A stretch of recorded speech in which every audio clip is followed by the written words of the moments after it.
Yeah, pulled up well. Obviously having that week off before the finals allows you to become really fresh. So I know we've played 2 games, within a week, travelling from Perth, but all the guys have pulled up really well. And it's been a light couple of days since the game. Recovery yesterday, more recovery-based stuff today, and we'll set up our week and get ready to launch Friday night. How are your teeth? They're all right. They're a little bit loose, but just on the soft foods, and they'll be okay. So genuinely on soft food and something to deal with after the finals. You'd park it till then. I can't bite into stuff, which is a bit of an issue, and trying to keep my young fella away from headbutting me teeth clean out. So but I'm fine. How much does it affect you though? Yeah, how much does it impact you? Not really, not much at all. Like my weight's the same, all that type of stuff. But as I said, I don't really want to bite into anything because it's anyone that's had teeth issues before, you know how sensitive they get. So yeah. Apple and oatmeals. Apple. Oh, last time when I was in year 6, I bit into an apple and all my forefront. No, apple and oatmeal, the bottle. No, I don't. No, sorry. Yeah. Fair to say you have to go. Sledging. Fair to say you have to go to a new level this week if you're to beat Richmond. I think a prelim final goes to another level again. Anyway, the intensity.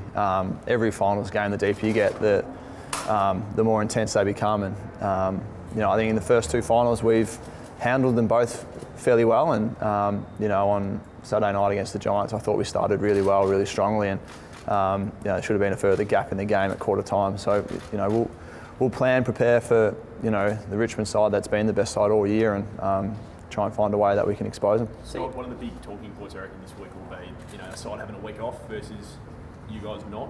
Is there any benefits in not having the week off and having the consistency in form, or would you rather have the break? I the hand that's been dealt to us is what we've got. So, we're not speaking about the break we've got. I don't mind the fact that we're playing again so quickly.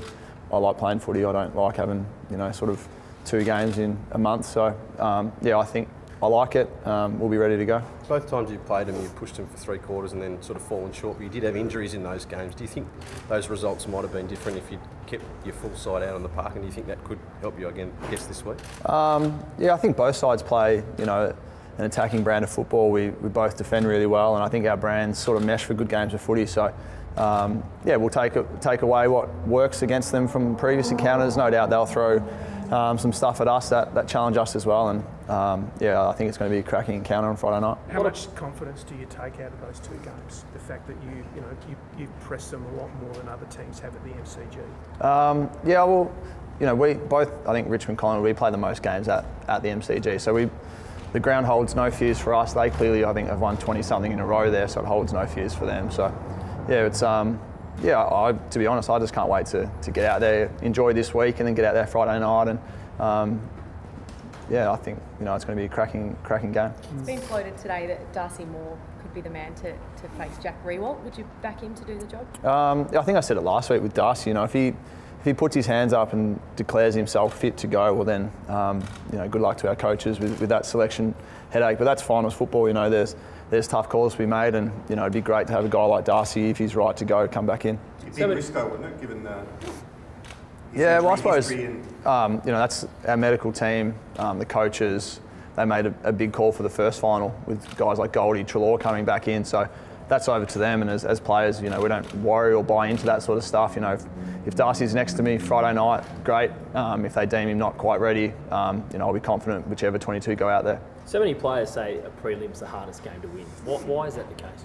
I'm not too sure. It is the biggest game of the year, I feel. Like every prelim that I've played in, for some reason, the crowd's a lot louder than a grand final crowd and all those type of things. So, I don't know why they're so tough to win, and they're brutal games of football because I guess everyone knows what's coming after that. So, our guys are looking forward to this week, embrace all the hype that's going to come with it, and then just get ready to go out there and play our way on Friday night. You said now several times about how much you're looking forward to taking them on.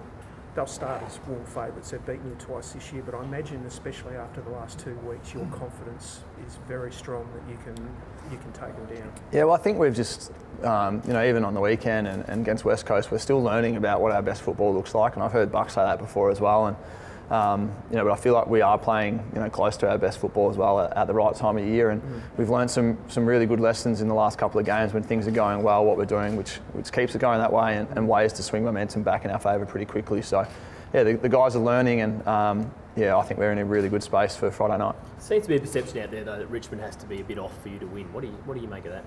I haven't heard that, to be honest. They've been the best side all year, and but when it's a prelim final, there's so much on the line for both sides. So, no doubt they'll be confident heading in, and we're confident heading in. And I feel like I've said this 50 times already, but I'm really looking forward to it. Lots of fans. What's that? Well, I kicked straight. Didn't have a shot, so I don't know. We missed a few, didn't we? I think we had about 10 shots as well. It didn't even make the distance. So, Sando better sort that out pretty quickly. Lots of fans have missed out on tickets. It was bound to happen with membership numbers. But do you feel for those fans who are today looking at watching it on TV? Well, there's inside our walls as well, guys are trying to find extra tickets for family and things like that. So, I think it's already sold out or something like that. So it's going to be a crazy atmosphere. Obviously, there'll be disappointed fans everywhere that you can't get into the game, but I'd imagine the pubs in Collingwood and Richmond might be full on Friday night. How are your ticket requests going? Are you thinking of changing your number at this point? No, I've got it pretty well sorted after 13 years in the game. So Mum knows that's her task this week. She can deal with that, and and any of the mates that haven't come already this year, they'll be excluded from the list. Just Goldie and Adam, there's always a fear of a second up. I don't know whether that's footy folklore or something that's real, but it went the other way, didn't it? They seem to thrive. Yeah, and I said, I think Goldie's situation was different. That was his, 4th game in a row because he played VFL, so it was different for him. But Ads was the one where second game up, off what he was from, and he got better again, and he got better as the game went on. So, it's encouraging for both guys. They know that they're ready. The work they did leading up to the occasion of West Coast and even the final on the weekend was great validation for our program. As a midfield group. So you're right. Much made about Bucks and his, different approach this year, and his transformation as a coach. But I don't want to make you talk about yourself too much. But what about yourself as a captain? How much do you feel like your leadership has changed or developed over the last year or two? I think it's just understanding the group. Every year you're trying to learn, and it's a role that you're never ever, I don't think, going to have mastered. There's so much changing in football, and just understanding our group, what makes different players tick, landing on your leadership group. I think the leadership group is so important to football clubs, and thoroughly enjoying the role.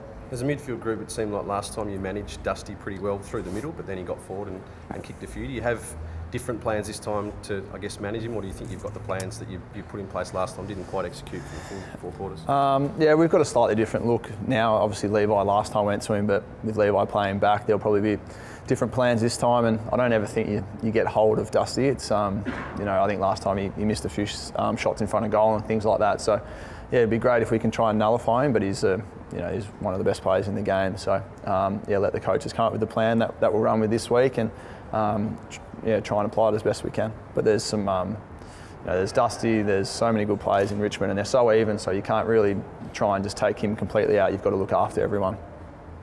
Thanks very good. Cheers. Thank you. Thanks.